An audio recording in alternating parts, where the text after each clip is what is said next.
Talk കുറച്ച് സംസാരിക്കാം. മത്സരത്തിനിടെ കയ്യാങ്കളിയോളം നീണ്ട പോരിനിടെ അർജന്റീന ക്യാപ്റ്റൻ ഓട്ടാമെൻഡി ബ്രസീലിനോട് വായടച്ച് കളിക്കൂവെന്ന് പറയുന്നുണ്ട്.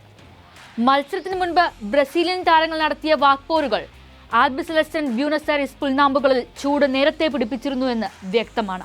90 മിനിറ്റ് നീണ്ട ഹ്യൂമിലിയേഷന് ശേഷം നിശബ്ദരായിരിക്കുമെന്ന ധ്വനിയോടുകൂടിയുള്ള അർജന്റീനൻ ആഘോഷങ്ങൾ 11 വർഷങ്ങൾക്ക് മുൻപ് ജർമ്മനിയോടേറ്റ പടുകൂറ്റൻ പരാജയത്തേക്കാൾ ബ്രസീലിനെ വേദനിപ്പിച്ചിട്ടുണ്ടാകണം. കളത്തിന് പുറത്തു നടന്ന പരാമർശങ്ങൾക്കെല്ലാം മറുപടി ആൽബിസെലസ്റ്റുകൾ കാത്തുവെച്ചത് കളത്തിനുള്ളിലാണ്.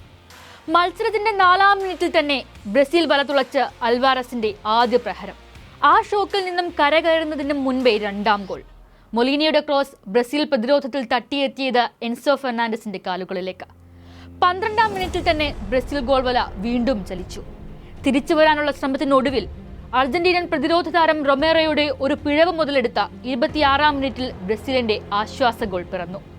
റൊമേറോയുടെ കാലിൽ നിന്നും പന്തിറാങ്ങിയ മാത്യൂസ് കുഞ്ഞ വലയിലെത്തിച്ചു. 32-ാം മിനിറ്റിൽ എൻസോ ഫെർണാണ്ടസ് ബോക്സിലേക്ക് ഉയർത്തി നൽകിയ പന്ത് ഗോൾ കീപ്പറുടെ തൊട്ടുമുന്നിൽ നിന്ന് ഗോളിലേക്ക് അയച്ച മാക്കലിസ്റ്റർ. പന്ത് കാലുകളിലൊട്ടിച്ച് കളിച്ച അർജന്റീനയ്ക്ക് പിന്നാലെ ബ്രസീൽ ഓടി. 2-ാം പകുതിയിൽ ശ്രമിച്ചു നോക്കിയെങ്കിലും ഫലമുണ്ടായില്ല. 71-ാം മിനിറ്റിൽ പകരക്കാരനായി ഇറങ്ങിയ സിമിയോണ് കൂടി അതിമനോഹരമായി വല ചലിപ്പിച്ചതോടുകൂടി ബ്രസീൽ വധം അർജന്റീന ഏകദേശം പൂർത്തിയാക്കിയിരുന്നു. മെസ്സി ഇല്ലാതെ തന്നെ തങ്ങൾക്ക് എന്ത് ചെയ്യാനാകുമെന്ന് അർജന്റീന വീണ്ടും തെളിയിച്ചുകൊണ്ടിരിക്കുകയാണ്. ലോകകപ്പിൽ മെസ്സിയെ മുൻനിർത്തി ഗെയിം മെനഞ്ഞെങ്കിൽ ഇപ്പോൾ സ്കലോണി മെസ്സി ഇല്ലാതെ തന്നെ ജയിക്കാൻ പ്രാപ്തരായി അർജന്റീനയെ മാറ്റിയിരിക്കുന്നു. ലൗട്ടാരോ മാർട്ടിനസും ഇല്ലാതെയാണ് അർജന്റീന ഇറങ്ങിയത്.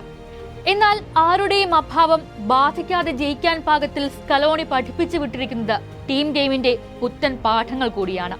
ബ്രസീലിന് ഇല്ലാതെ പോയതും അങ്ങനെയൊരു കോച്ചാണെന്ന് പറയേണ്ടി വരും. ടാലന്റഡ് പ്ലേയേഴ്സ് ഉണ്ടായിട്ടും അത് റിസൾട്ടാക്കാൻ കഴിയാതെ വരുന്ന ബ്രസീൽ പ്രതാപകാലത്തേക്ക് തിരിച്ചെത്തിയ അർജന്റീനയോട്, അതും ബ്യൂണസ് ഐറസിൽ നടക്കുന്ന മത്സരത്തിന് മുൻപ് നടത്തിയ ആത്മഹത്യാപരമായ ആറ്റിറ്റ്യൂഡല്ല, മറിച്ച് ഗെയിം പ്രിപ്പറേഷനിലെ കുഴപ്പങ്ങൾ തന്നെയാണ് ബ്രസീലിന്റെ പതനത്തിന് കാരണം.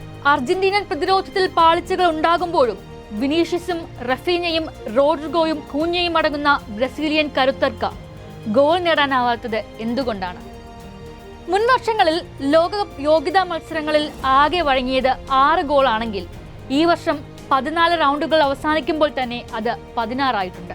വിദേശ കോച്ചിനെ കൊണ്ടുവരാനുള്ള ശ്രമങ്ങൾ ബ്രസീൽ ഫുട്ബോൾ അസോസിയേഷനുള്ളിലെ തന്നെ ഇന്നർ പൊളിറ്റിക്സുകൾ കാരണം ഏതാണ്ട് അവസാനിച്ചു കഴിഞ്ഞു. ടിറ്റയ്ക്ക് ശേഷം വന്ന ഒടുവിലത്തെ കോച്ച് ഡോറിവാളിനും ടീമിന്റെ പ്രകടനത്തിൽ അവകാശവാദങ്ങളല്ലാതെ ഒന്നും ചെയ്യാൻ സാധിച്ചിട്ടില്ല. ടീമിന്റെ ആകെ ഗെയിം ആറ്റിറ്റ്യൂഡിലും അപ്രോച്ചിലും ഇമോഷണൽ സ്റ്റെബിലിറ്റിയിലും വന്ന മാറ്റം തന്നെയാണ് റഫീഞ്ഞയെ കൊണ്ട് പറഞ്ഞതൊക്കെയും പറയിച്ചത്.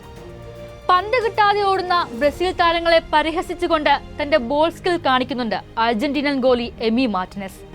അത് ചെയ്യരുതെന്ന് കോച്ച് ലിയോണൽ സ്കലോണി അപ്പോൾ തന്നെ വിലക്കുന്നുണ്ട്. അങ്ങനെയൊരാൾ ഇല്ലാതെ പോയതാണ് ബ്രസീലിന്റെ പതനത്തിന് കാരണവും.